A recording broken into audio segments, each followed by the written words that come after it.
दर्शन की 106वीं कक्षा, योग दर्शन के तृतीय पाद विभूति पाद का 51वां सूत्र पिछली कक्षा में चल रहा था, उसका कुछ भाष्य हमने देखा था। तो पिछले पाठ में से किन्हीं को कुछ पूछना है तो पूछ सकते हैं, पूछिए। ओम आचार्य जी, सूत्र संख्या 47 जी। यहाँ पर इंद्रिय जय की सिद्धि बताई है। इसमें स्वरूप के विषय में प्रश्न है। यहाँ पर लिखा हुआ है स्वरूपम पुनः प्रकाशात्मनो बुद्धि सत्वस्य सामान्य विशेषयो। तो बुद्धि सत्व का जो सामान्य और विशेष है, उसका जो अयुत सिद्धावयव भेदानुगत समूह रूप जो द्रव्य है, उसी को ही इंद्रिय कहते हैं, ऐसा कह रहे हैं यहाँ पर। लेकिन इंद्रियां तो वैसे अहंकार से बनती हैं, ऐसा सुनते हैं। अहंकार से बनती हैं, ठीक है, लेकिन बुद्धि सत्व उससे यानी महतत्व से फिर अहंकार बनता है और अहंकार से फिर परंपरा से। इन्होंने बुद्धि सत्व का यहाँ पर लिखा है। इससे कुछ लोग अहंकार भी लेते हैं। यहाँ पर सांख्य के अनुसार या बुद्धि तत्व मतलब अहंकार का ग्रहण है, और नहीं तो परंपरा से ही मानना पड़ेगा, और कोई उपाय नहीं है हमारे पास में इसके लिए। अहंकार के लिए तो फिर आगे अस्मिता है ही, तेषाम तृतीयम रूपम। हाँ, ये रूप, ये बात ठीक है। अस्मिता तो उसको ठीक है, उसका वो कारण हो गया, सूक्ष्म रूप हो गया। और स्वरूप में मतलब यहाँ बुद्धि सत्व को सीधा नहीं कहना चाह रहे। बुद्धि सत्व से ये बने हैं, सत्वर स्तंभ से।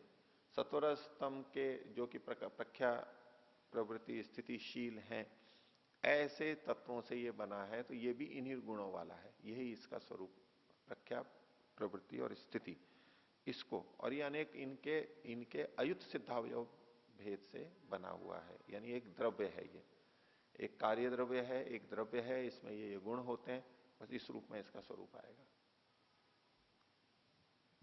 ओम आचार्य जी, इसमें एक और प्रश्न है कि जैसे यहाँ पर ग्रहण है, ग्रहण को इन्होंने कहा कि शब्द आदि में जो इंद्रियों की वृत्ति है वो ग्रहण है। ये स्थूल, फिर इससे थोड़ा यहाँ पर जो भी बता रहे हैं, मतलब स्थूल से सूक्ष्म, सूक्ष्म को बताते जा रहे हैं। तो इस दृष्टि से भी अगर देखें तो ये जो अस्मिता है वो स्वरूप की अपेक्षा स्थूल है, लेकिन उसको पहले बताया उस गया। तरह से नहीं है। बुद्धि सत्व जो है ना, स्वरूप में बुद्धि को नहीं बताना चाहते मुख्यता से। बुद्धि सत्व के जो जो कि सामान्य विशेष से युक्त है, उसके युत सिद्धावयव अयुत सिद्धावयव भेद से अनुगत जो समूह है, वो द्रव्य इंद्रिय है। इंद्रिय एक द्रव्य है, अनेक अवयवों से मिलकर के बना है, प्रख्या प्रवृत्ति स्थितिशील है। बस इस रूप में ही इसको लीजिए। अब जो लिखा है उसमें क्या कर सकते हैं, जो क्रम लिखा हुआ है, जैसा लिखा है वो है, ठीक है। ओम आचार्य जी, एक दूसरा 50वें सूत्र में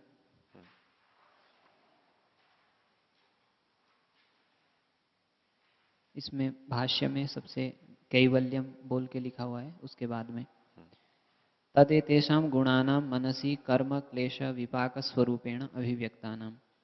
तो इसमें आपने कहा था कि ये जो कर्म होते हैं तो वो चित्त में ही वो सत्वगुण, रजोगुण, तमोगुण में कुछ ऐसी आकृति बन जाती है किसी भी कर्म की, तो उसी रूप में वहां पर संचित रहते हैं। तो इसको थोड़ा विस्तार से बताएं।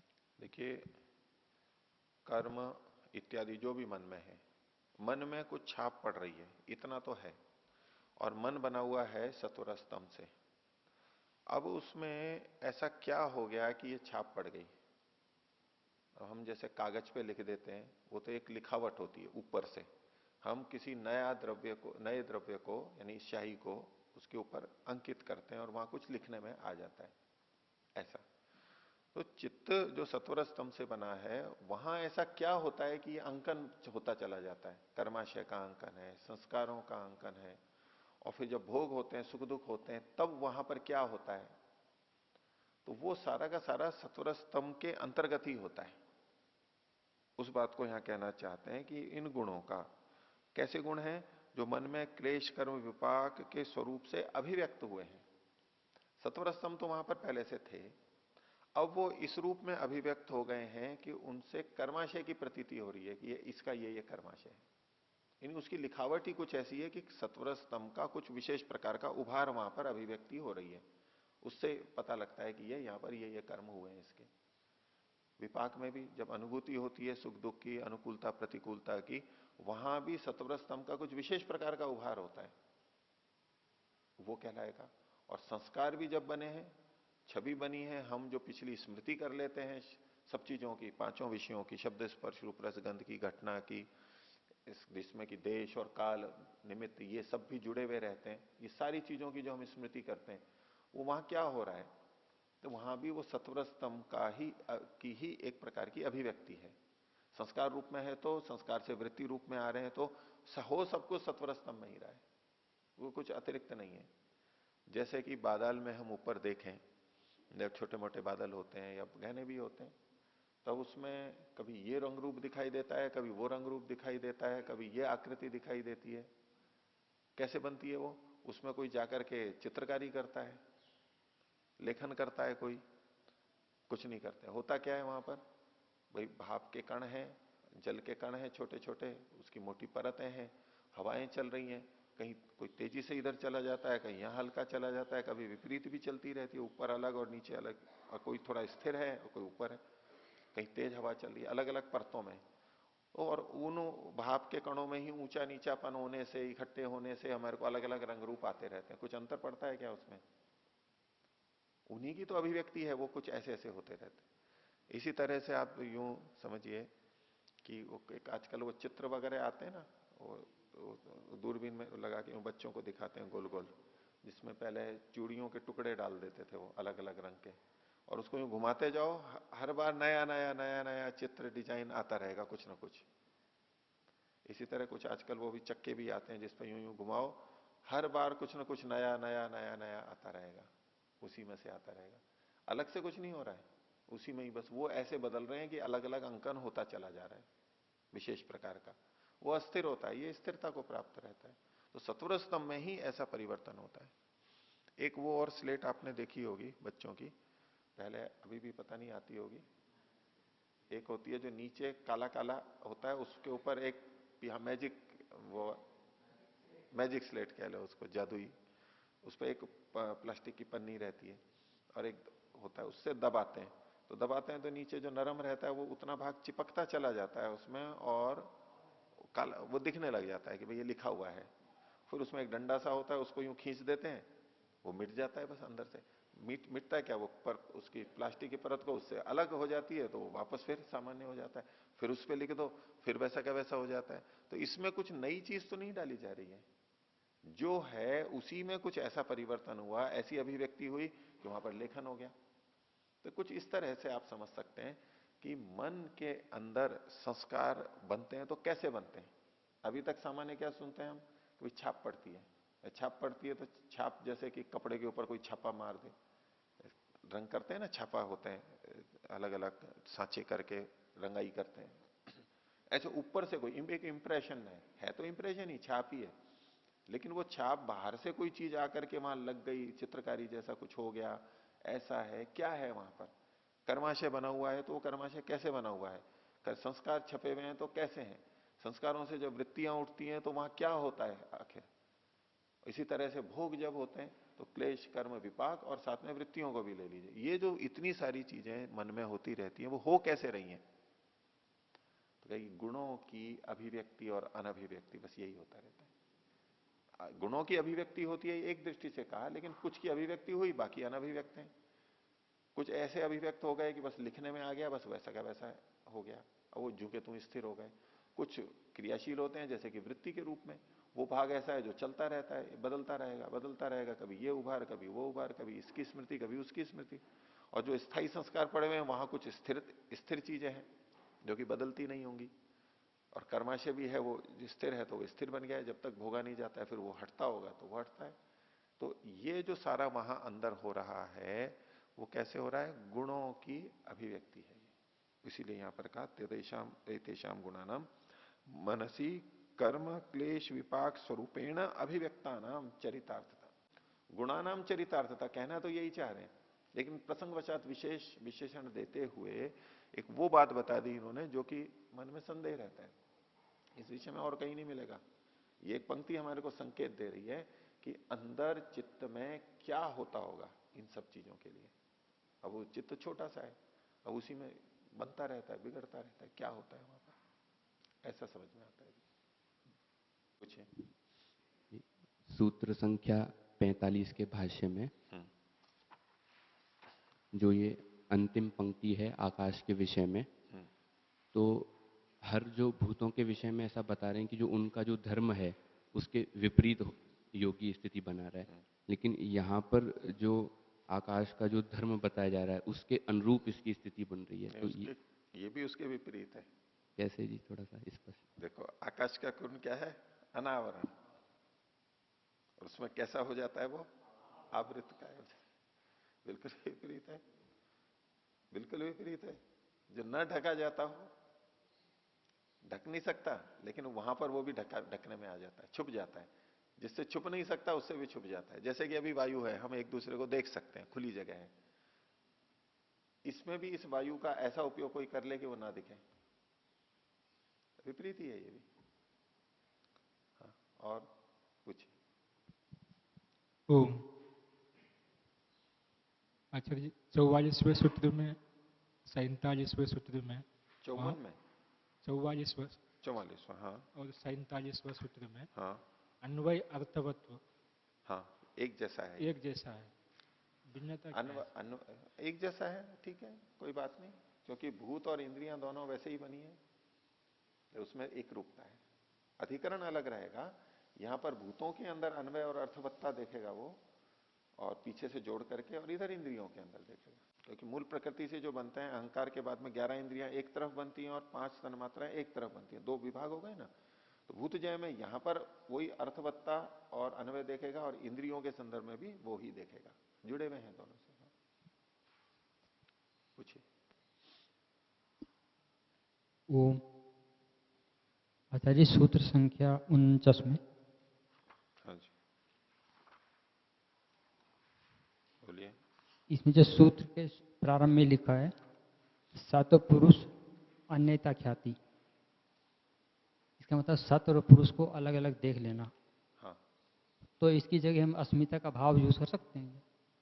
अस्मिता का भाव, अस्मिता का अभाव, अस्मिता का अभाव, ऐसा हाँ बिल्कुल, ऐसा बोल सकते हैं? हाँ हाँ, बिल्कुल बिल्कुल।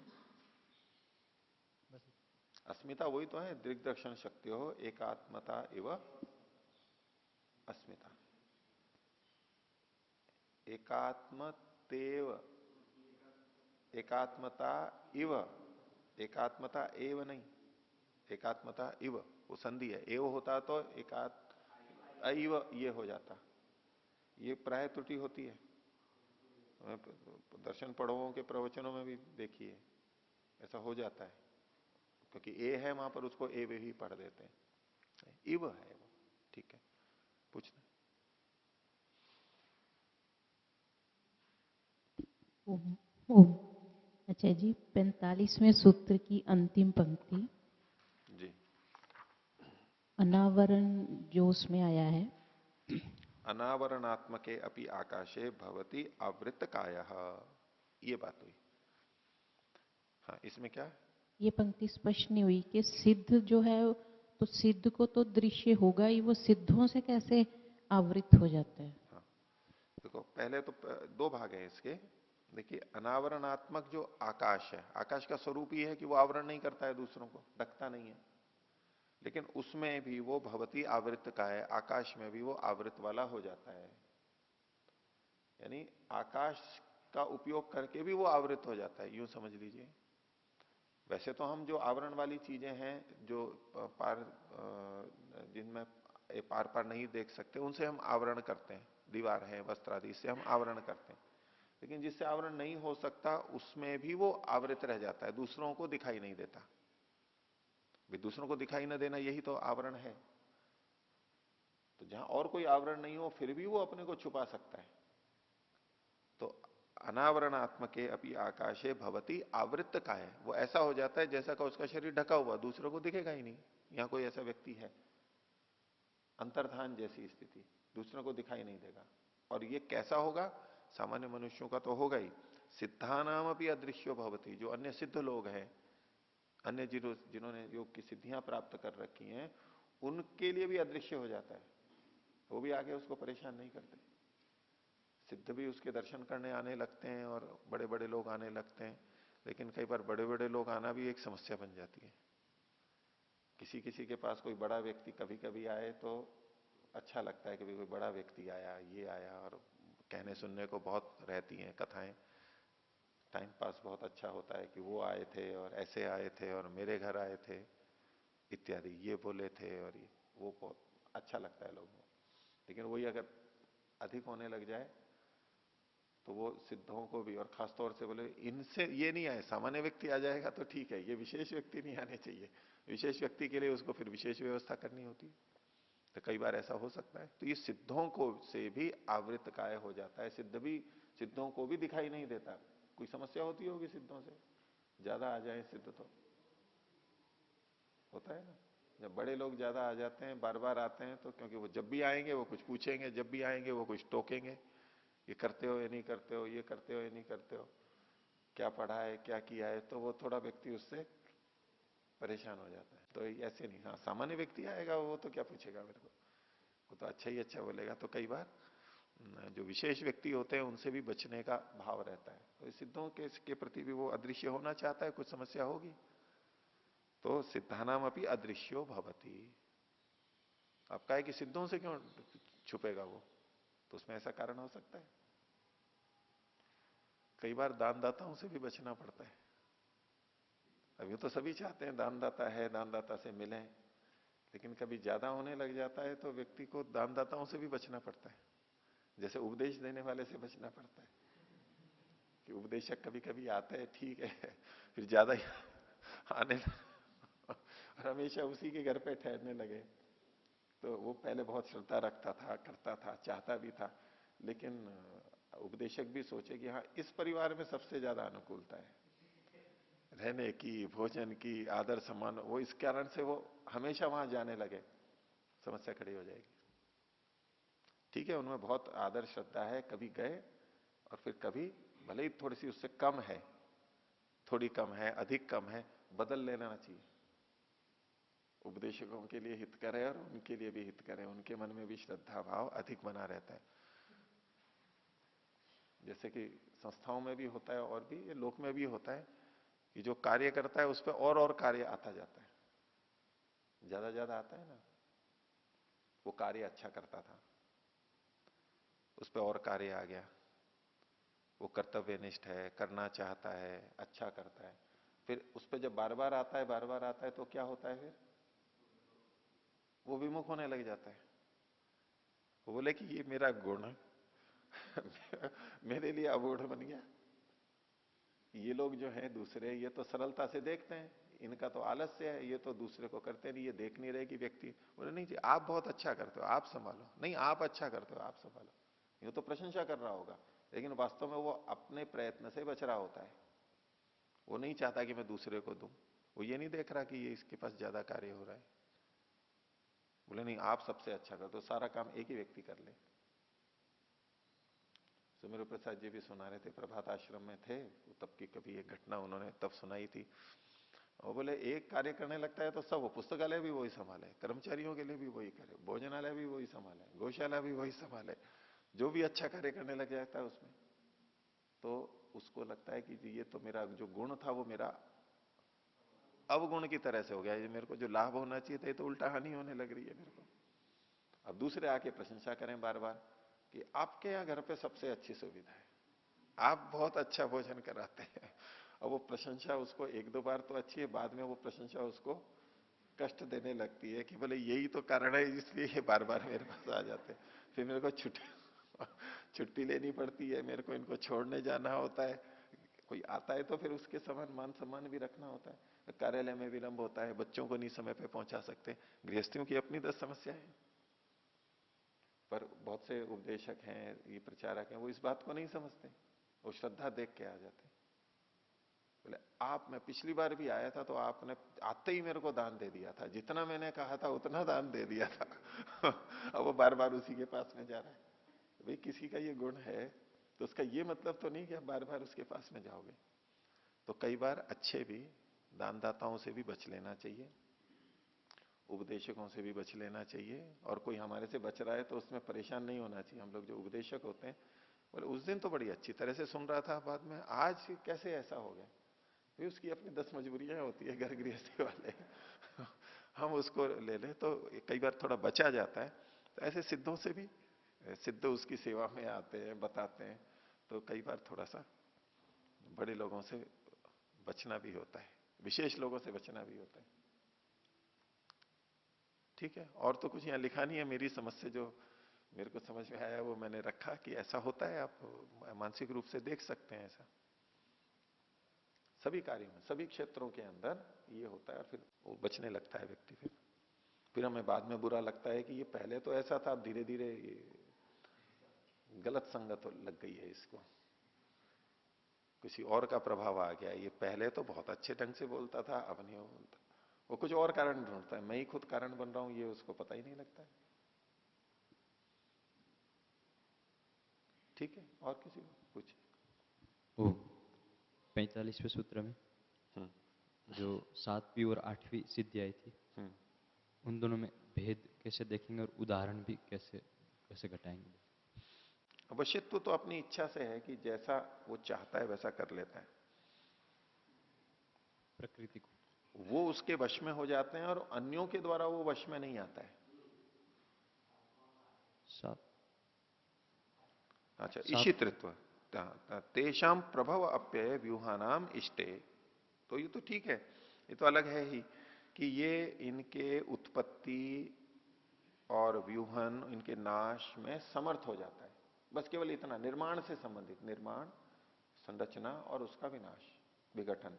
जैसे कि कोई लकड़ी का कार्य करता है तो कुछ भी लकड़ी को जोड़ के बना देता है और हटा के देता है तो तोड़ देता है, निर्माण और उसका ध्वंस। ऐसे वस्त्र आदि और इन अन्य चीजों को घर आदि पे जैसे लगता है, ऐसे भूतों का ये हो गया। और दूसरा कि ये प्रकृति यानी ये भूत तो उस आदमी के लिए उसी रूप में, जैसा उसको चाहिए उस रूप में प्रस्तुत हो जाते हैं, अनुकूलता से, अनुकूलता से प्रस्तुत हो जाते हैं, जैसा वो चाहता है वैसे हो जाते हैं। अब हमारे शरीर में बहुत सारी चीजें हैं, हम जो खाते हैं, तो सबको तो सब चीजें अनुकूल नहीं आती है, प्रतिकूल हो जाती हैं। तो ऐसी स्थितियों में देख लीजिए कि वो जैसा चाहता है वैसा हो जाएगा, उसको प्रतिकूल नहीं पड़ेगा, अनुकूल हो जाएगा। एक मैं मोटा स्थूल उदाहरण दे रहा हूं, ये भूतों के स्तर पर। ऐसा ही शरीर में पंच महाभूत हैं, पंच महाभूत हैं सत्वरस्तम है।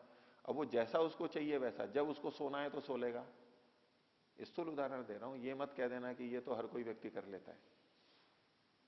इस गुणों के स्तर पर कि वो सत्वर स्तंभ को ले लीजिए, भूतों को ले लीजिए, जिस महाभूत की न्यूनाधिकता है वैसा हो जाएगा। अब हमारे शरीर में बहुत सी ऐसी क्रियाएं होती रहती हैं जो हम ना चाहते हो तो भी होती रहती है। आजकल कैंसर का बहुत हो रहा है, वो कोशिकाएं इस तरह से विभाजित होने लगती हैं कि अति हो जाती है और विकृत हो जाती है और रोग का रूप ले लेती है। अभी हमारे नियंत्रण में नहीं रहा ना, हालांकि अभी भी नियंत्रण में नहीं है, वो तो प्रकृति की व्यवस्था है, ईश्वर की व्यवस्था है, कोशिकाएं ठीक विभाजित होती हैं, बनती रहती है, लेकिन वो फिर अनियंत्रित हो जाती हैं, वो कैंसर का गांठ का रूप ले लेती हैं और फिर फैल जाती हैं और ये सब हो जाता है। तो ये वो अपने में नियंत्रण रख सकता है, ये भी स्थूल है, इससे भी और सूक्ष्म स्तर पे जा सकते हैं। कोशिकाओं के अंदर आजकल ये बहुत कहा जाता है, फ्री रेडिकल्स, ये सब नाम लिए जाते हैं कि कुछ ऐसे चयापचय जो होता है हमारा मेटाबॉलिज्म, उसके अंदर कुछ ऐसी चीजें बनती रहती हैं, वो ऑक्सीजन से युक्त होते हैं, ऐसे आणविक स्तर पे वो होता रहता है, ऐसी संरचनाएं बनती हैं। और फिर उसको आजकल ऐसी औषधियां दी जाती हैं, या वो बोले कि ये उसको दूर करती हैं, उनको हटाती है, उसका समायोजन करती है। यानी कोई भी कार्य होता है तो थोड़ा मल रूप चीजें पैदा हो जाती हैं, गंदगी होती है, उसकी सफाई कर देती है। ये ऐसी औषधियां दी जाती हैं, चिकित्सा की जाती है। तो जैसा हम नहीं चाहते वैसा भी होता रहता है, किसी में अधिक होने लग जाता है। अब किसी के गुर्दों के अंदर पथरी बनने लग जाती है। अब खाना पीना तो एक जैसा चल रहा है, लेकिन किसी के बनती है, किसी के नहीं बनती है, उसकी शरीर की संरचना ऐसी हो गई है, गुर्दे उसके ऐसे हैं कि वहां पर वो इकट्ठा होने लग जाता है। तो ऐसे और ऐसे और भी सूक्ष्म स्तर पे चले जाइए कि वो जैसा चाहता है वैसा उसका उपयोग होता है, यानी वो हितकारक हो जाता है, वो चाहता है वैसा कर लेता है। अब वृद्धावस्था के अंदर मान लीजिए बाल सफेद हो रहे हैं इत्यादि जो लक्षण आ रहे हैं, अब वो चाहे तो रोक ले उसको। ये भी तो भूतों का परिवर्तन है ना, शरीर के अंदर है, हम ऊपर ऊपर से भले ही हम रंग लें, लेकिन अंदर से हम नहीं रोक पाते हैं, या तो कुछ विशेष औषधियों से रोक भी पाए तो रोक पाए। तो इन चीजों को वो कुछ समर्थ कर पाता होगा, रोक पाता होगा, ऐसी कुछ उसकी सामर्थ्य होगी। उसने इच्छा की, उसी के अनुरूप सारी चीजें होने लग जाती। जैसे सामान्य मनुष्यों के अंदर जब कोई राजा हो, अधिकारी हो, उसके आसपास जो लोग रहते हैं, वो जैसा चाहता है वैसा वैसा वो सब कर रहे हैं, तो कितना अच्छा लगता है। और हर व्यक्ति कभी कोई कुछ विपरीत कर दे, कभी कोई कुछ विपरीत कर दे, और विपरीत ही विपरीत करते रहे, उसकी माने नहीं, तो कैसी स्थिति बनती है? प्रतिकूलता होती है, समय लगता है, अव्यवस्थाएं होती हैं। तो ऐसे ही ये जो भूत है, इनकी अव्यवस्था ऊंच नीच भी हो सकती है, लेकिन इसकी सिद्धि ऐसी है कि वो उसके अनुकूल ही चलते रहते हैं। ट्रैफिक अनुकूल चल रहा हो बिल्कुल ठीक नियमों से तो बहुत अच्छा लगता है, और उसी में उल्टा सीधा हो रहा हो तो वही चलता हुआ हमारे लिए विपरीत हो जाता है, उसके अनुकूल चलता रहता है। बोलिए। तो इसमें उसका कुछ प्रयत्न तो होता होगा, इच्छा मात्र से तो हो नहीं सकता, क्योंकि फिर नहीं, इच्छा मात्र से होगा, उसका सत्य संकल्पता है, वो तो इच्छा ही करेगा। आपका प्रश्न ये है कि इच्छा मात्र से तो हो नहीं सकता, प्रयत्न भी चाहिए। प्रयत्न तो होगा, दूसरे करेंगे। राजकुमार होता है, वो इच्छा मात्र करता है, मेरे को केसर का दूध चाहिए। आदेश, उसमें आदेश आदि तो देना ही पड़ेगा ना। नहीं, आदेश बस उसने कह दिया इतना ही, उसको लाना तो नहीं पड़ा ना। उदाहरण को स्थूल रूप से ही देखो। अब मैं उदाहरण दे रहा हूं, मैं इधर संकल्प है, मैंने कहा मुंह से उसने कहा कि मेरे को ऐसा दूध चाहिए, बोले बोलना तो पड़ा, आदेश तो देना पड़ा, इसको भी प्रयत्न कह रहे हैं। उदाहरण जो कहा जा रहा है उसका मतलब ये है कि केवल बोला ही तो है भाई, इसको तो बोलने की भी देर नहीं है और इसको चीजें उपस्थित हो जाती हैं। जो इच्छा है वो सारी चीजें उपलब्ध है, माता पिता उपलब्ध कराते हैं, या सेवक करा देते हैं, राजा उपलब्ध करा देता है। ऐसे सारी चीज जो इच्छा करे वो सारी चीजें। प्रधानमंत्री कहे मेरे को ये खाना है, राष्ट्रपति कहे कि मेरे को इस चीज का रस लेना है, इतनी बजे लेना है, सारी चीजें आ जाती है ना। इसको ऐसा कहेंगे। अब यूं तो इसने संकल्प किया है, मैं भी कह दूंगा कि नहीं संकल्प कर रहा है ना, पुरुषार्थ कर रहा है। मैं ये उत्तर देता तो आपको आ जाता संतोष। आपने जो कहा ना ये कि कुछ करना तो पड़ा ही नहीं, मैं कहता नहीं सत्य संकल्प तो करना पड़ा, ये प्रयत्न किया ना। उतना तो कहा ही नहीं। उसको आप नहीं मान रहे हो ना, उतने किए वे को। ऐसे ही स्थूल उदाहरण में उसने कहा ही तो है, बाकी सब घोट पीट के लाना, उबाल के लाना, बादाम को घिसना करना, ये जो सब लेकर के आया है कोई अच्छा दूध बना करके, ये तो नहीं करना। ऐसे संकल्प तो करना ही पड़ेगा, इतना भी नहीं करेगा तो क्या है। अब ऐसी तो कोई सिद्धि नहीं बताई है कि वो संकल्प भी ना करे और फिर भी उसको हो जाए।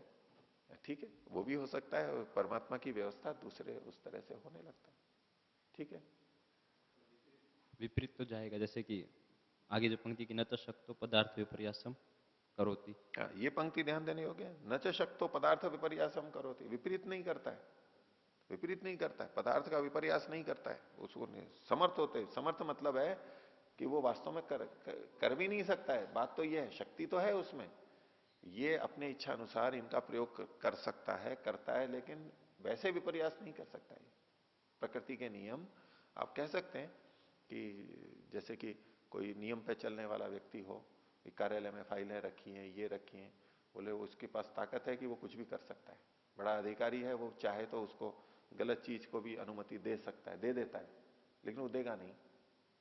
उस तरह से आप कीजिए, क्योंकि उसका नियम है और उसके अनुसार चल रहा है, वो गलत नहीं करेगा। सामर्थ्य तो बढ़ गई है, लेकिन वो पदार्थ का विपर्यास नहीं करेगा। और उसको आप कहो कि जल को अग्नि बना देगा, अग्नि को जल बना देगा, उस तरह से वो चीजें तो जो संभव ही नहीं है उनको तो हटा ही दो। जो हो भी सकती हैं तो गलत नहीं करेगा, समर्थ होता हुआ भी पदार्थ विपर्यास तो नहीं करेगा। तो एक तो है कि समर्थ होता हुआ पदार्थ विपर्यास नहीं करेगा, इतना तो समझना ही है। अब दूसरा शक्त वाला हटा लीजिए, वो पदार्थ विपर्यास नहीं कर सकता, ये भी हम इसमें से निकाल सकते हैं। पदार्थ विपर्यास नहीं कर सकता, सृष्टि क्रम के विपरीत नहीं कर सकता है, वो करेगा तो सृष्टि क्रम के अनुकूल ही। ये भी इसके साथ जुड़ी हुई बात। हाँ, जैसे जो उदाहरण दिए अभी बाल आदि का या कोशिका आदि का, तो उसमें तो ईश्वर की व्यवस्था से अनुकूल हो ही रहा था, जिस तरह सफेद होना, तो फिर इच्छा करके रोक रहा है, तो विपर्यास तो उस तरह होगा नहीं ये विपर्यास नहीं है, रोका जा सकता है। ये तो चिकित्सा की जा सकती है। यूं तो रोग आ गया बोले औषधि मत लो, ये तो पर ईश्वर की व्यवस्था से रोग आया है और उसको हम विपरीत करेंगे तो ईश्वर की आज्ञा के विपरीत होगा, ये तो औषधि लेना। ऐसा नहीं, चिकित्सा के लिए क्या रखा है, उन उदाहरणों पे जाकर के मत अटको अभी, उसमें तो आप 10 प्रश्न और यूं भी उठा लोगे। उदाहरण में जो बात जितनी कही गई है समझाने के लिए बस उतना ही अंश लेना है। उदाहरणों को लेकर के नए नए प्रश्न खड़े करेंगे, वो विषय नहीं है हमारा। ठीक है, आगे देखिए।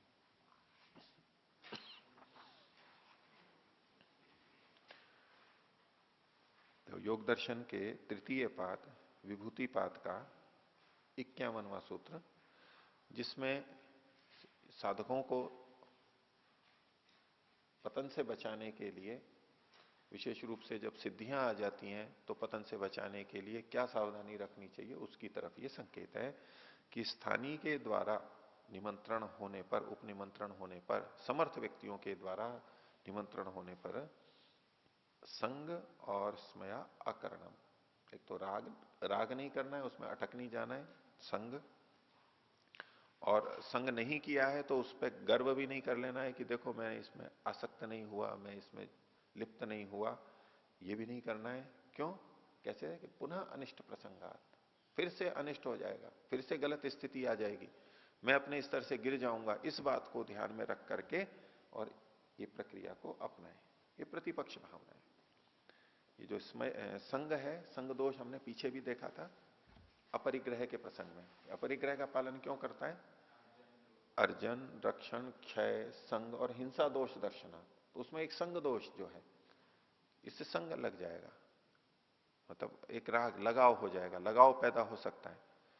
तो ऐसे में बहुत बार साधकों को और योगाभ्यासियों को करना ही होता है कि दूसरा व्यक्ति बहुत अच्छी तरह से सारी सुविधाएं भी दे रहा है, फिर भी उसमें संग दोष ना आ जाए, इसलिए सब कुछ अनुकूल होते हुए भी मना कर दिया जाता है कि नहीं, नहीं लूंगा मैं ये, या नहीं चाहिए मेरे को। रोकना होता है अपने आप को। ये ऊंचे स्तर पे भी कह रहे हैं। तो इन्होंने 4 प्रकार के योगी बताए थे, प्राथम कल्पिक, मधुभूमिक, प्रज्ञा ज्योति और अतिक्रांत भावनी है। और इनके संदर्भ में कि इसमें से भी जब मधुमती भूमि को जो छू रहा है, यानी तो प्रज्ञा ज्योति है तीसरा वाला ऊंचे स्तर पे, तो उसकी सत्व शुद्धि को देखते हुए स्थानीय लोगों के द्वारा उसका निमंत्रण किया जाता है कि ये तो अद्भुत है, बहुत विशेष है। तो वो कहते हैं वो लोग इसको योगी को, वो यह आस्यताम, यह रम्यताम, आप यहां पर बैठिए, यहां रहिए, यहां पर रमण कीजिए, यहां पर अपना आनंद लीजिए, सुख पूर्वक रहिए, सुख सुविधा पूर्वक रहिए, ये उनको बोलते हैं।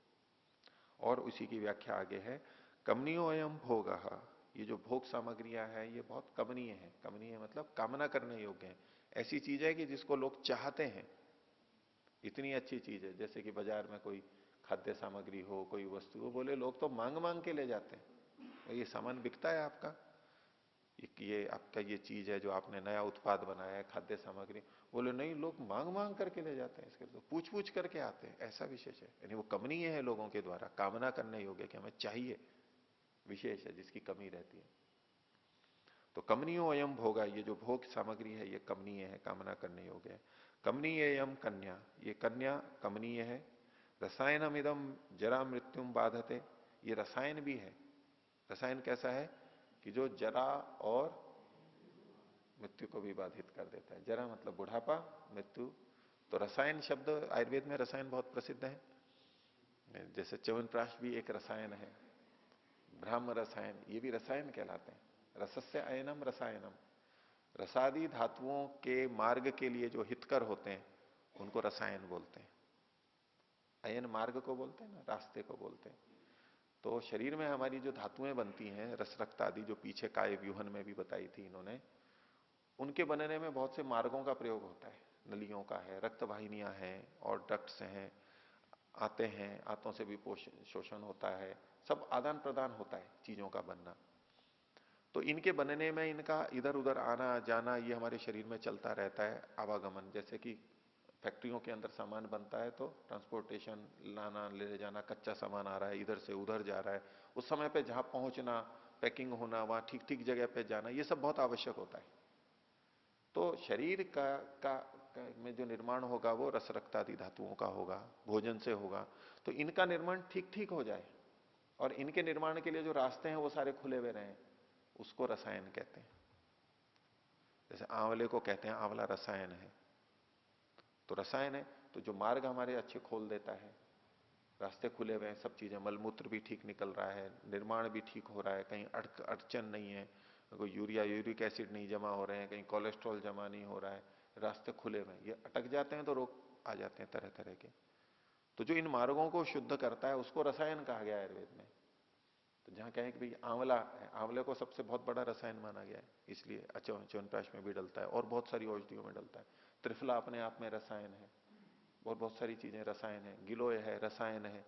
तो ये पूरे तंत्र के लिए जो अच्छा करती है, तो जो इसको अच्छा करेगा तो जरा और मृत्यु देरी से आएगी। अगर इनमें अड़चन होती है, इन धातुओं का निर्माण ठीक नहीं हो रहा है, मार्गों में रुकावट है, तो जरा और मृत्यु शीघ्र आएगी। तो ये रसायन है। तो रसायनम इदम, ये रसायन है, जरा और मृत्यु को बाधित करता है, दूर करता है। बाधित का मतलब इतना ही है, वो बाधित करता है मतलब वो आए ही नहीं। ठीक है, जरा के लिए कह सकते हैं एक सीमा तक, लेकिन फिर भी तो आती है। बाधित करता है मतलब उसको देर से आने देता है, वो जल्दी नहीं आती है, विलंब से आती है। वही हायसम इदम यानम, ये जो यान है ये वही हायस है, यानी तो आकाश में जाने वाला यान है। ये जो वाहन है, व्हीकल है, ये कैसा है, ये आकाश में भी चला जाता है। ऐसी कार है कि ऊपर भी उड़ के जा सकती है, हेलीकॉप्टर है, ऐसे देखो साधन आपके लिए उपलब्ध है। अमी कल्प द्रुवाहा, ये जो है ये कल्प द्रुम है। जैसे कल्प वृक्ष है, द्रुम मतलब तो वृक्ष, कल्प वृक्ष के लिए कहा जाता है उसके नीचे बैठो तो जो कामना करो वो का वो मिल जाता है। तो जैसे देवताओं को उपलब्ध है, ऐसी मशीन है जिसमें जाओ और जो चीज चाहिए वो मिल जाए उसके अंदर जो चीज चाहिए मिल जाए। जैसे आजकल मशीन में कुछ डालते हैं तो दूध आ जाता है ना, फलों के रस आ जाते हैं और इत्यादि। तो कोई ऐसी मशीन हो कि कुछ भी डालो जो चाहिए वो मिल जाए वहां पर। ऐसा कल्पद्रुम, इच्छा को पूरी करने वाले। पुण्य मंदाकिनी, ये मंदाकिनी मतलब नदी, वो कैसी है, पुण्यप्रद है, जो पुण्य को देने वाली है, यानी पवित्र करने वाली है, शुद्ध करने वाली है, अच्छा बनाने वाली है। मंदाकिनी गंगा का भी नाम है। गंगा का जो प्रारंभ का भाग है उसको मंदाकिनी, फिर गंगा, फिर गंगा के बाद में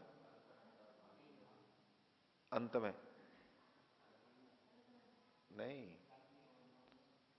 जहां कल बंगाल में पहुंचती है तब हुगली, नाम बदल जाता है। मंदाकिनी, एक मंदाकिनी वहां भी बोलते हैं, चित्रकूट है इधर उत्तर प्रदेश में, इलाहाबाद और सतना के बीच में, बांदा के पास में चित्रकूट एक धाम है,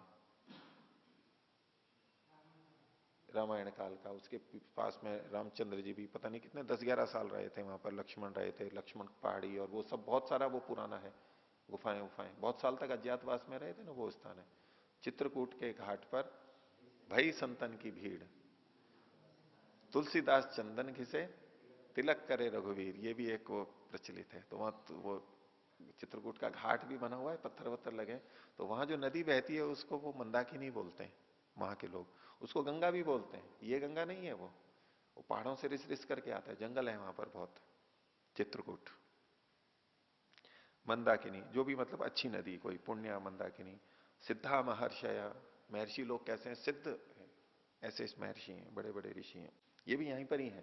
यानी ये भी तो एक अनुकूलता है ना, भौतिक भोग सामग्री ही नहीं, ये भी तो बड़ी बात है कि हमारे आसपास में सिद्ध ऋषि लोग रह रहे हैं। ये देखो गंगा भी बहुत अच्छी है, यानी पर्यावरण बहुत अच्छा है, पानी बहुत शुद्ध है, सीधा चल पी सकते हैं, इतना अच्छा पानी है स्नान आदि के लिए। ये भी सिद्ध महर्षि लोग भी हैं, वाहन है। जैसे आजकल कोई सोच सकता है, अब कहीं भी रहते हैं तो बोले कि कोई यहाँ पर आसपास में विद्वान हो, या तो चिकित्सालय हो, डॉक्टर हो, कोई जरूरत पड़ जाए तो इंजीनियर मिल जाए। ये जो हम सब साधनों की सोचते हैं ना, ये भी हो, दूध वाले भी हैं और जूते चप्पल ठीक करने वाले भी हैं। ऐसे ये सब चीजें हम देखते हैं ना कि हाँ यहां पर ये रहने लायक चीज है, सब चीजें, सारी सुविधाएं, तरह तरह की चीजें, लोहार भी है, ये भी हैं। तो ऐसे महर्षि लोग भी हैं यहाँ पर सिद्ध। उत्तमा अनुकूला अप्सरसा, अप्सराएं हैं यहाँ पर, उत्तम है और अनुकूल रहने वाली हैं। उत्तम होना और अनुकूल होना दोनों अलग अलग बातें, तो दोनों है, दोनों होते हैं। ऐसी वो महिलाएं भी हैं। दिव्य श्रोत्र चक्षुषी, और आपके जो नेत्र और श्रोत्र हैं वो कैसे हैं, दिव्य है। अब ये उसके उस खुद के कह रहे हैं, ये तो चीजें बाहर की बता दी कि ये सब सुविधाएं उपलब्ध हैं। उसको कह रहे हैं देखो आपके श्रोत्र और नेत्र कितने दिव्य हैं, आपने दिव्य शक्ति संपन्न है, अर्थात आप इन भोगों का भोग सकते हो बहुत अच्छी तरह से। आप भी इतने समर्थ हो, आपकी भी सामर्थ्य है, साधन हो सारे और सामर्थ्य नहीं हो तो क्या है? तो क्या है कि दिव्य श्रोत्र चक्षुषी, और कहा वज्रोपमः कायः, आपका ये शरीर वज्र के समान कठोर है, मतलब आपका इतना बलवान है शरीर, बहुत स्वस्थ है आप। तो स्वगुण ही सर्वम इदम उपार्जितम आयुष्मता, आयुष्मता है मतलब दीर्घायु वाले आपके द्वारा, आप आयुष्मान हो जैसे हम बोलते हैं, ऐसे आयुष्मता आपके, आयुष्मान उसको आदर के रूप में बोलते हैं, चिरंजीवी बोलते हैं आजकल बहुत, चिरंजीवी और आयुष्मती, जो विवाह के अंदर लिखते हैं ना अधिकतर, चिरंजीव लड़के का नाम और आयुष्मती लड़की के नाम में प्राय करके लिखा जाता है। चिरंजीवी मतलब दीर्घ काल तक जो जी, आयुष्मती मतलब आयु वाली, मतलब अधिक आयु वाली, यूं तो सबकी आयु होती है, फिर भी आयुष्मती कहा जा रहा है, मतलब तो विशेष आयु, क्या बलवान है ये। अब बल तो सभी में होता है, कुछ ना कुछ कम या ज्यादा, तो बलवान मतलब तो अधिक बल जिसमें होता है, तो आयुष्मती लंबी आयु वाली। तो हे आयुष्मता, आयुष्मत के द्वारा, आपके द्वारा सर्वम इदम उपार्जितम, स्वगुण ही, आपने अपने गुणों के द्वारा इस सबको प्राप्त किया है। ये एक और ऊपर से है, उपसेचन की तरह से है। मिठाई के ऊपर वो आजकल अलग अलग चीजें आती है ना, तो घेवर भी आएंगे तो उसके ऊपर रबड़ी और ऊपर डाल करके देंगे, और वो पेय होती है रस जूस वगैरह, तो उस पर और आइसक्रीम और डालेंगे, और आइसक्रीम के ऊपर भी वो और वो कुछ और मीठा मीठा सा सुगंधित चीज और उसके ऊपर डाल देंगे, और कुछ भी ऊपर वो सूखे मेवे और क्या बोलते हैं चेरी, और वो क्या कहते हैं पिस्ता, खासतौर से वो हरा हरा सा इलाय, वो और ऊपर से डाल देते हैं। तो ये एक और ऊपर से तड़का लगा दिया इनको क्या बोल रहे हैं कि ये जो सारी चीजें हैं ना, ये आपने अपनी योग्यता से प्राप्त की हैं, ये आपकी क्षमता है इसलिए ये आपको मिल रही हैं, मतलब इसमें कोई उपकार नहीं है कि हम आपको दे रहे हैं, आप कहीं दबाव अनुभव करो कि ये हमारा है, क्योंकि लेते हुए दबाव भी तो अनुभव होता है। दूसरा कह रहा है कि ये सब लो, खूब आओ आओ लो, उसको पता है कि ये सेवन करेंगे ये देगा तो कहीं ना कहीं इसका भुगतान भी करना पड़ेगा भाई, अभी नहीं तो आगे दूसरे रूप में होगा, कुछ ना कुछ तो लेन देन करना ही पड़ता है, कीमत तो चुकानी पड़ती है। तो इतना विनम्र है, इतना श्रद्धान्वित है कि मैं नहीं दे रहा हूं आपको, आप ऐसे योग्य हो कि ये आपके लिए है, आपने अर्जित किया है इसको, हमारी हम कोई कृपा नहीं कर रहे हैं, आपने अपने गुणों से ऐसी योग्यता पाई है कि आप इसके अधिकारी बन गए हैं। आजकल वो बोलते हैं कि आप खुद डिजर्व करते हैं इस बात के लिए, हम डिजर्व बोलते हैं ना, लोग भी कहते हैं नहीं मैं इसके लिए डिजर्व करता हूं, मैं इसकी क्षमता रखता हूं या योग्य हूं इसके लिए, आप खुद डिजर्व करते हैं इसके लिए, लीजिए। सर्वम इदम उपार्जितम आयुष्मता, आपके द्वारा। जो कोई घर गृहस्थी वाले होते हैं वो कोई कहने लगे, बोले नहीं जी ये बोले इतनी सुख सुविधाएं नहीं मेरे को नहीं चाहिए, कोई साधु संत जाए, तो बोले नहीं जी आप तो योग्य हो, आपके लिए तो होना ही चाहिए ये। बोले जी नहीं आपको जाना चाहिए, हवाई जहाज से जाना चाहिए, नहीं नहीं मैं इतना खर्चा नहीं करता और मैं तो अपने साधन, नहीं आप योग्य हैं, आप जैसे व्यक्ति हवाई जहाज में नहीं बैठेंगे तो कैसे चलेगा, आप योग्य हैं इसके। बोले रेलवे स्टेशन से आना है तो बोले कार भेज देंगे, बोले नहीं मैं ऑटो रिक्शा से आऊंगा, नहीं नहीं आपके लिए तो कार जरूरी है, आपके लिए तो होनी चाहिए, आप ऐसे योग्य हो, उसके ऊपर कह करके डालते अपने जाल में फंसाने के कई तरीके होते हैं लोगों के, ये भी वही चल रहा है उसको, तो ऐसे जाल में मत फंस जाना, यही सावधानी किया जा रहा है, ये इस स्तर पे किया जा रहा है, अपने छोटे स्तर पे भी ये चीजें होती रहती है। तो स्वगुण ये कह रहे हैं अपने गुणों के द्वारा सर्वम इदम उपार्जितम आयुष्मता, आपने खुद ने इसको उपार्जित किया है। प्रतिपद्यता इदम अक्षयम अजरम अमरम अमर अजर अमर अजरम अमर स्थानम देवानाम प्रियम इति, तो प्रतिपद्यता प्राप्त कीजिए इसको, उपलब्ध होइए इसको। इदम अक्षयम जो कि क्षीण नहीं होता है, अजर है, बुढ़ापे को प्राप्त नहीं होता है, अमर है, लगातार बना रहता है, ऐसा ये स्थान है जो कि देवानाम प्रियमिति, देवताओं को भी ये प्रिय है, ऐसा हर कोई नहीं आता है। बोले यहां पर विदेशी आते हैं खाने के लिए इस होटल के अंदर, विशेष हो जाता है ना, बोले ऐसे वैसे नहीं आते हैं, यहाँ विदेशी ठहरते हैं, इस आश्रम में विदेशी ही रहते हैं, आपको अवसर दे दिया है, ये विशेष हो गया कुछ, देवताओं को प्रिय है, ये ऐसी जगह पे है। वहां दिल्ली के अंदर वो कहते हैं पराठे वाली गली, उन्होंने चित्र लगा रखे हैं, यहाँ पर वो प्रधानमंत्री आए थे ये आए थे दिल्ली में, एक चांदनी चौक में पराठे वाली गली है, कभी जाओ तो देखना वहां पर। वो उनके भाई बंधुओं ने कई पराठे वाली गलियां हैं, आप में से खाइए कभी वहां पर, किसी ने गए हैं? वहां चित्र लगा रखे हैं कि हमारी इसके अंदर पता नहीं जवाहरलाल नेहरू आए थे इस दुकान पे, उन्होंने खाना खाया था, इसने खाया था। उस समय बहुत प्रसिद्ध थी पराठे वाली गली चांदनी चौक के अंदर। आज भी वहां विशेष पराठे बनते हैं। तो ये वो लोग आए हुए हैं यहाँ पर, ऐसा ये देवताओं को प्रिय है ये सारे भोग, वो हैं।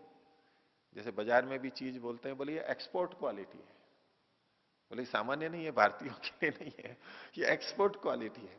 मतलब ये विदेश में तो हर कोई चीज नहीं जाती। बोले ये अमरूद है, ये फल है, ये बोले एक्सपोर्ट क्वालिटी वाला है, यहाँ बिक रहा है। आप मतलब आपको सोचने की जरूरत नहीं है। विदेशी लोग जो देव लोग होते हैं, जो विशेष ही अच्छा लेते हैं उसमें न कीटाणु होने चाहिए, न ये पेस्टिसाइड होना चाहिए, न ये मिलावट होनी चाहिए। जो इतनी चीजों का ध्यान रखते हैं उनको भी ये अच्छी लगती है, ऐसी चीज आपके लिए, तो देवताओं के लिए ये प्रिय है, आइए सेवन कीजिए। आगे तो कह रहे हैं, ये तो उसने बोला स्थानीय व्यक्ति ने, अभी को क्या एवं अभिधीय मानः, ऐसा कहा जाता हुआ, मतलब उसके लिए जब ये चीज कही जा रही है, ऐसे सारे आकर्षण प्रस्तुत किए जा रहे हैं, तब वो क्या सोचेगा? तो बोले संग दोषान भावयेत, संग दोष की भावना करें। ये संग आ जाएगा, ये इतनी सारी चीजें हैं, आवश्यकता से भी अधिक है, मेरा काम तो वैसे ही चल रहा है, इन सब के बीच में संग दोष आ जाएगा। संग दोष वही अर्जन रक्षण क्षय संग, यानी राग आ जाएगा, लिप्तता आ जाएगी इसके अंदर। संग दोष की भावना करें। और कैसे करेगा? प्रतिपक्ष भावना करना है कि घोरेशु संसारांगारेशु पच्चे माने ना मया, बोले मेरे द्वारा जो कि मैं संसार में पक रहा था, घोर अंगार में, अंगारेशु घोरेशु संसारांग, संसार रूपी ये अंगारे हैं, घोर अंगारे हैं। जैसे कि भट्टी में किसी को डाल देना, गरम गरम भट्टी में, जैसे कोयले की भट्टी हो या तो तंदूर हो। एक तंदूर केस भी हुआ था अभी कुछ समय पहले, या हत्याकांड हुआ था, उसमें जो तंदूर की रोटी बनती है ना जिसमें, उसके अंदर डाल करके और वो मार दिया था। और आज भी ये सुबह बोल रहे थे, वो ईंटों वाले भट्टे के अंदर सीधा ही अंदर वो अंगारे होते हैं। तो वो योगी क्या सोच रहा है कि संसार रूपी अंगारों में, अब अंगारे तो तड़पाएंगे, जलाएंगे, पीड़ा देंगे, हमें बहुत अच्छे लगते हैं ये अंगारे, हमें तो संसार अच्छा लग रहा है। योगी क्या देख रहा है? इस संसार अंगारेशु, संसार रूपी अंगारों में, और कैसे कि घोर अंगार हैं जो इनमें, और पच्चे माने न माया, मैं पच रहा था इसमें, पक रहा था, भुन रहा था मैं इसके अंदर। अब हमें कोई डाल दे, भुनते समय कैसा लगेगा? गर्म पानी में डाल दे, खोलते तेल में हमें डाल दे तो पकते हुए कैसा लगेगा? लेकिन संसार के घोर अंगारों में जो मैं पक रहा था, इतना परेशान था, यानी इतना दुखी था दुखों से, ऐसे मेरे द्वारा जनन मरण अंधकारे, जन्म और मरण रूपी अंधकार में मैं चल रहा था। जन्म को भी अंधकार में डाल रखा है क्योंकि वो दुख रूप है। जनन मरण रूपी इस घोर अंधकार में मैं था। विपरिवर्तन है ना, इसमें मैं बार बार विपरिवर्तन हो रहा था, ऐसे ऊपर से नीचे, ऊपर से नीचे। जो कपड़े धोने की मशीन आती है ना आजकल, वॉशिंग मशीन, वो यूं भी घूमता रहता है, और आजकल वो सामने से दिखने वाले भी आते हैं। उसमें देखो कभी यूं घुमाएंगे, कभी यूं घुमाएंगे, यूं घुमाएंगे, विपरिवर्तमान होता रहता है, रोटेट होता रहता है। आज रोटेशन जो बोलते हैं ना, रोटेट, विपरिवर्तमान, विशेष रूप से परिवर्तन होता रहता है। एक जैसा ही नहीं घूमता रहता है वो। एक जैसा घूमता रहे तो फिर वो उतने कपड़े अच्छे नहीं धुलते हैं। विशेष रूप से परिवर्तन है, कभी इधर से आएगा, कभी इधर से पानी आएगा, कभी नीचे से ऊपर जाएगा, कभी ऊपर से नीचे, खूब अच्छी तरह से विपरिवर्तमान है। तो ऐसे यानी आलोडन विलोडन, जन्म मरण, कभी इस जन्म में, कभी उस जन्म में, कभी ये, तो जन्म मरण के विपरिवर्तमान से, जन्म मरणांधकारे विपरिवर्तमान है ना, कथनचित आसादित है, जैसे तैसे कैसे मैंने इसको प्राप्त किया है, इस मार्ग को। कथनचित यानी जैसे तैसे, जैसे डूबते हुए को तिनके का सहारा हो जाए ना, कहीं से कुछ इतनी कोई आश नहीं, और फिर उस घोर में कोई आशा की किरण नजर आ जाए, और उसको पकड़ के वो दुख से बाहर निकल जाए, ऐसे। तो कथनचित आसादिता, जैसे तैसे मैंने इसको प्राप्त किया है। किसको? क्लेश तिमिर विनाशी, क्लेश रूपी अंधकार को नष्ट करने वाले, योग विनाशी योग प्रदीपा, योग रूपी जो दीपक है, इसको मैंने जैसे तैसे प्राप्त किया है। ऐसे ही नहीं मिल गया ये, कितने जन्म मरण चलते चलते कितने मनुष्य जन्म मिले, और अब मेरे को योग जैसा प्रदीप मिला है, जैसे तैसे तो मिला है, अब इसको छोड़ दूं मैं? उधर घोर अंधकार में दुखी था और इसके कारण मैं थोड़ा बचा था, अपने आप को दुखों से थोड़ा बचा रहा था, अब इसको छोड़ दूं मैं? अगर मैं इधर संग दोष करूंगा तो ये भी चला जाएगा, जो मेरा सहारा मिला था इतने कष्ट के बाद, ये भी चला जाएगा। प्रतिपक्ष भावना कर रहा है ये। क्लेश तिमिर विनाशी योग प्रदीपा। आगे, तस्य च एते तृष्णा योनय विषय वायव प्रतिपक्षा। तस्य मतलब इस योग प्रदीप के, और प्रदीप तो मतलब दीपक है, छोटा सा बड़ा कोमल होता है, उस योग प्रदीप के ये जो विषय वायवा है, विषय रूपी जो हवाएं हैं, तृष्णा योन है, जो तृष्णा का कारण है, तृष्णा मतलब लालसा का जो कारण है, ये विषयों वाली जो हवाएं हैं बह रही है ना, ये इसके प्रतिपक्ष है, विपरीत है। ये हवा का झोंका आएगा और दीपक बुझ जाएगा, ऐसे तृष्णा के हैं ये, जो इन्होंने विषय वायवा है। हम भी लोक में बोलते हैं ना, और इसको बाहर की हवा लग गई है। क्या मतलब है बाहर की हवा लग गई है? एक तो वो होता है कि भाई सर्दी जुकाम है, भाई बाहर की हवा लग गई और वो फिर बुखार हो जाता है उसको वो अलग बात है, खुली हवा। एक और अर्थ में प्रयोग किया जाता है, तो पहले इसको बच्चे को बाहर की हवा लग गई है, उसको अपने अन्य दोस्तों का और बाहर के गलत संगति का प्रभाव आ गया है। भी पहले घर में रहता था, माता पिता की संरक्षा में था, अब बाहर जाने लगा, स्कूल कॉलेज जाने लगा, हॉस्टल में रहता है, बाहर रहता है, इधर उधर घूमता है, न जाने किन किन लोगों से, बोले इसको बाहर की हवा लग गई। तो खैर मैं उस रूप में बोल रहा हूं आपको कि विषयों के संपर्क में आना, वो भी वायु का, वैसा क्या वैसा यहां पर लिखा हुआ है। तो क्या कहते हैं कि तस्य च एते तृष्णा योनय विषय वायु, विषय रूपी जो ये वायु हैं, और ये इसके प्रतिपक्ष हैं, अत्यंत विरोधी हैं योग के, ऐसे ये है। अब प्रतिपक्ष भावना करना। आगे, स खलु अहम लब्धा लोक कथम अनया विषय मृग तृष्णया वंचित तस्यैव पुनः प्रदीप्तस्य संसाराग्ने आत्मानम ईंधनी कुर्यामा। तो वही मैं, स खलु अहम, वह मैं, ऐसा मैं, जिसको कि ऐसा योग प्रदीप मिला है और ये सब इसके बाधक चीजें हैं। लब्धालोक है, जिसने आलोक को प्राप्त कर लिया है, क्योंकि ये ऊपर की स्थिति में पहुंच गया है, मधुमती भूमि में, वो सोच रहा है, या जितना भी जिसने प्राप्त किया है उतना में, ये जो मैंने प्राप्त किया है लब्धालोक है, मैं कैसे कथम अनया विषय मृग तृष्णाया, विषयों की मृग तृष्णा में, जैसे पानी की मृग तृष्णा होती है, ऐसे विषयों की जो ये मृग तृष्णा है, कि उसको पाता है कि चलो यहां इस विषय में सुख मिल जाएगा, फिर वहां नहीं मिलता है, भोग लेता है, फिर सोचता है और ये देखो वो वहां दिखाई दे रहा है सुख, फिर वहां जाता है कि वहां ऐसे भोग लूंगा, ऐसे खा लूंगा, ऐसे पी लूंगा। ये जो मृग तृष्णा है, यानी मिलना नहीं है पानी, वो सुख मिलना नहीं है जैसा वो चाहता है, लेकिन बढ़ता जाता है, बढ़ता जाता है। तो चैत्य ये विषय मृग तृष्णा या वंचित है, विषय मृग तृष्णा के द्वारा मैं वंचित हो रहा हूं, ठगा जा रहा हूं। जो जल की मृग तृष्णा में जाता है वो ठगाई तो जाता है एक तरह से, तो वहां जाता है वो मिलता नहीं है, फिर जाता है फिर वहां वो मिलता नहीं है। तो मैं ये कैसे, मैं जो मैंने लब्धलोक वाला हूं, इस विषय मृग तृष्णा से वंचित, पहले जो मैं ठगा जाता रहा हूं, योगी अपने पिछले जीवन को देख रहा है कि मैं इन विषय वासनाओं से ठगा जा रहा था, पहले मृग तृष्णा के रूप में ठगा जा रहा था, ऐसा जो मैं ठगा जा रहा था वह तस्सैव पुनः प्रदीप्त, फिर मैं उसी प्रदीप्त संसाराग्नि के में अपने को आत्मानम ईंधनी कुरियाम, मैं अपने को फिर ईंधन बना दूं उसी में। यानी ये जो संसाराग्नि है, संसार की जो अग्नि है, संसार के जो विषय भोग है, उसमें कैसे हैं, जैसे कि अपने को ईंधन बना देना। ईंधन मतलब तो लकड़ी आदि जो कोई चीज है, कोई भट्टी जल रही है और उसमें कोई ईंधन लग रहा है, तो क्या हो रहा है उसका, वो जल के समाप्त हो रहा है, वो खुद अपने आप नष्ट हो रहा है ना, जो ईंधन बन रहा है वहां पर वो अपने आप में नष्ट हो रहा है। इस अर्थ में लेना इसको, उदाहरण को, कि ये जो संसार के विषयों में मैं जा रहा हूं, जा रहा था, इसमें हो क्या रहा था कि मैं ईंधन बन रहा था, सोच तो रहा था मैं भोगूंगा, लेकिन मैंने भोगा नहीं, मैं तो खुद ईंधन बन गया, मैं खुद जल गया, मैं खुद राख हो गया, मैं खुद जीर्ण हो गया। जैसा भर्तृहरि भी बोलते हैं, भोगा न भुगता वयमेव भुगता। हम सोच रहे थे भोगों को भोगेंगे, मैं नहीं भोगा, भोगों नहीं भोगे, मैं खुद भुग गया।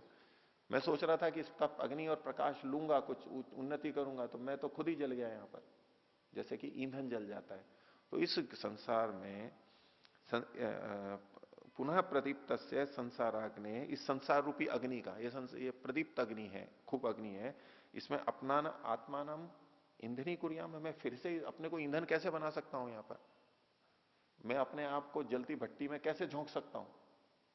लोक में ये भी प्रचलन में आता है, अपने आप को जलती भट्टी में झोंक देना। जलती भट्टी के अंदर क्या झोंका जाता है, घास पास झोंके जाते हैं, जैसे इसके गन्ने के पत्ते, और वो एकदम झोंकते हैं, और बुरादा लकड़ी का जो है वो एकदम यूं झोंकते हैं।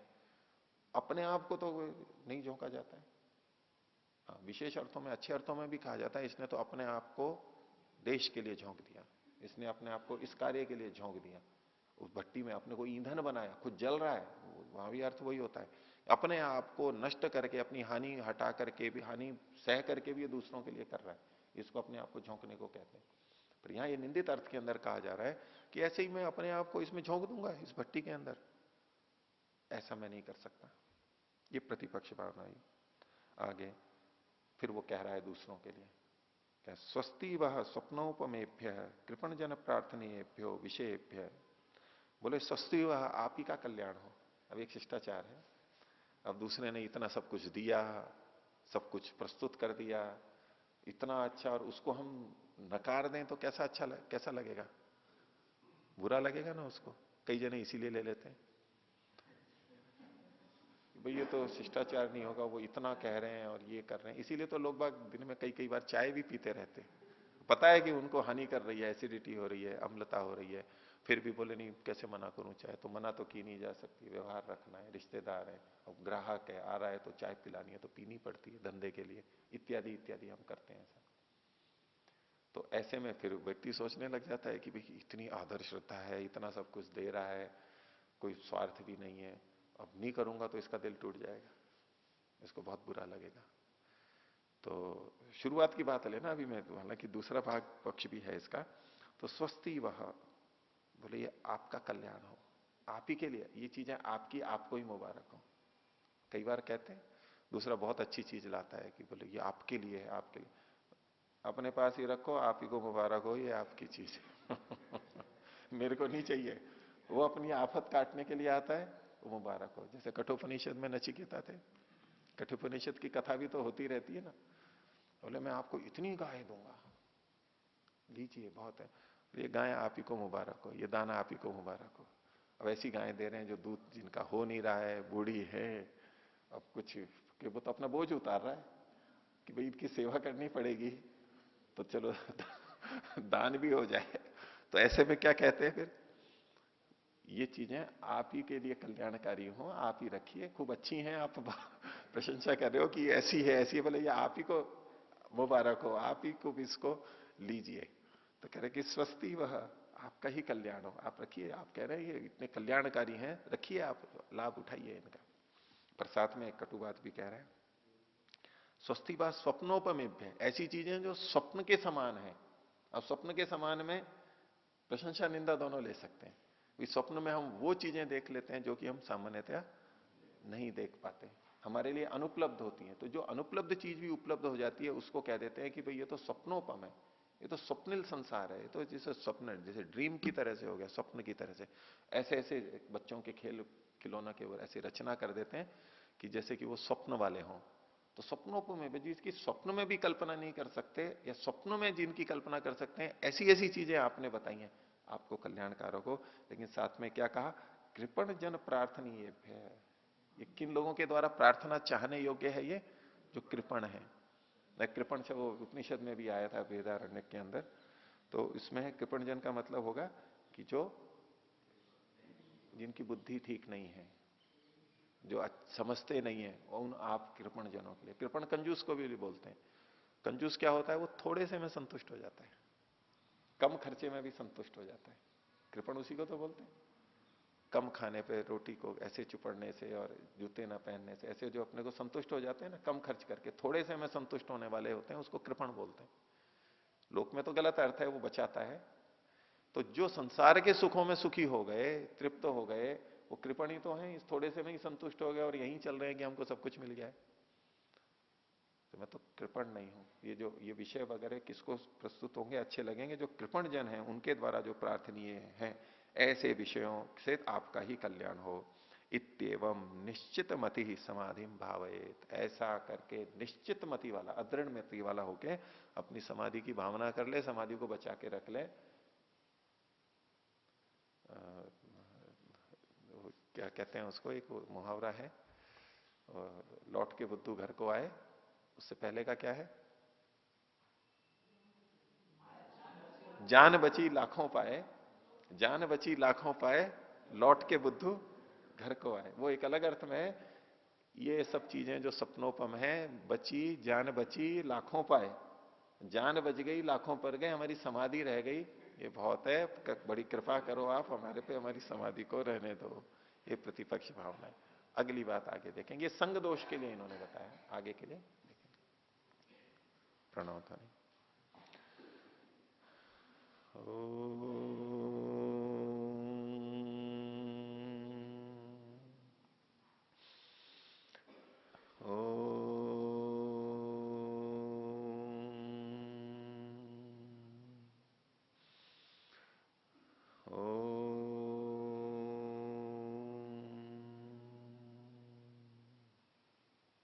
सभी को साधारण हो जाता है।